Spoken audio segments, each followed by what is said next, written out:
And on that note, I was going to say, so it's great to see that you guys are coming back finally, and it's obviously you've got the 1 year time jump.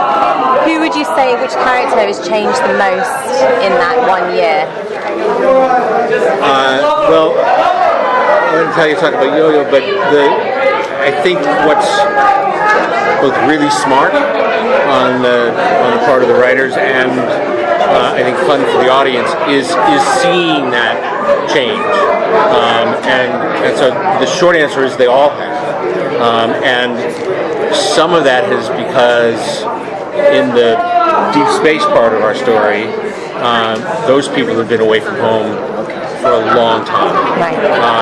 And the flip side of that is the people that are on the ground have been dealing with loss of Coulson and the fact that they have a new director who's making their lives different, not worse or better, it's just different. And when you're so used to having things run a certain way,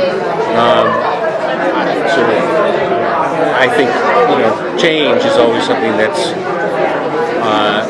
dramatic. And so I was really surprised when Jed and Marissa and Jeph started the season by saying that Yo-Yo and Mac were no longer a couple, and that she had to deal with that on an emotional level, and that's where I mean, it's great because I love Lucas Bryan. I think he's amazing. And so when did you find out that was going to be your storyline? The day before I started shooting. And like very last the day I was shooting what was going on. So was it a little bit like the reaction that you had to finding out was similar with sort of Yo-Yo kind of? Yeah, I think so. In a way. It was like an adjustment to be had because I entered S.H.I.E.L.D. and really fastly Mac and Yo-Yo fall in love. So I've known the transition of my character in a relationship. So it was definitely a wonderful adjustment because you love a challenge as an actor. But it was definitely a shock.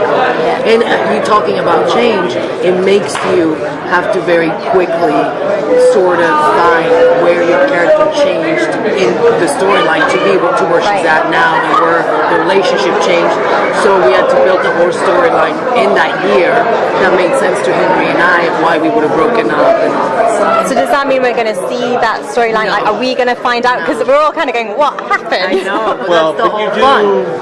You heard it. She said he didn't close the door he closed the door. So you'll kind of start realizing why the decision was made for them to be apart as the season goes on, and you also see her deal with it, and you see her deal with two relationships and really the whole confusion behind it. I also think the part that is both challenging and fun is how close you and Henry are in real life. To now suddenly be thrown this. And it was hard because we love acting together. We have a really great chemistry. We love talking before the night before our scenes and what do you want to do here. So it was kind of sad for like, you're not going to do our scenes anymore. But it also makes you realize how grateful you are to have it when you don't have it.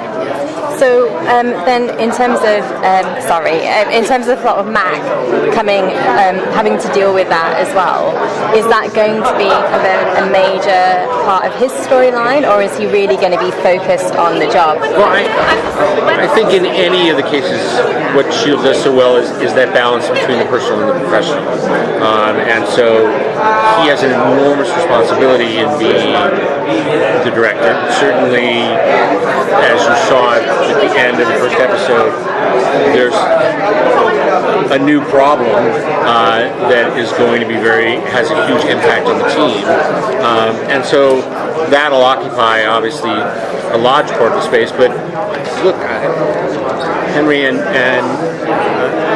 Yo-Yo and Mac have their relationship is one of the real adult relationships that we have, not just in S.H.I.E.L.D., but in all of what we're doing at Marvel Television. And so to see that go through a fracture, it will be something that I think we'll hear a lot. Okay, thank you, everybody. Sorry, we have to... That was it? No, that's okay. Oh, really? One more question? Yeah. Hang on, let's just go. I was going to say, I read that you, Diamond Phillips, was brought in to direct, so I just wanted to ask you about that. well, you guys worked with Lou is somebody that we had wanted to work with, and it was I loved it. an opportunity, and obviously, so Diamond Phillips. So I've looked up to him.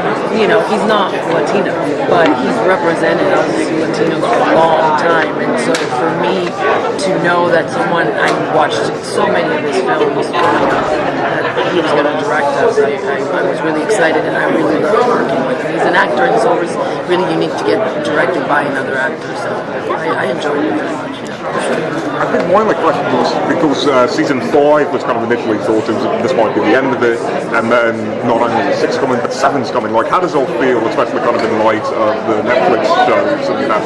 Oh, what does it feel to be like, all right, we get to keep going with this? Well, I sort of want to separate the questions because while the Netflix situation was enormously disappointing, that was their decision, and what we've done on this show continues to surprise us. And you know, if you were at the panel, Jed said we always thought every season was our last season, and that's just been true. Like this show has always been kind of the little engine that could. I think first of all, it has an incredibly loyal fan base, not just in the United States but around the world, and that makes an enormous difference to ABC. And then secondly, it's just there's nothing really like it on the network, and so you know, just we've gone through a number of regime changes, which is always a challenge whenever you're doing it. But they continue to support the show, largely because of I think the quality of the writing and the quality of the production. And that includes the extraordinary cast. It's just really good fun. Thank you so much. Thank you. Yes, thank you so much. Take We care. appreciate it.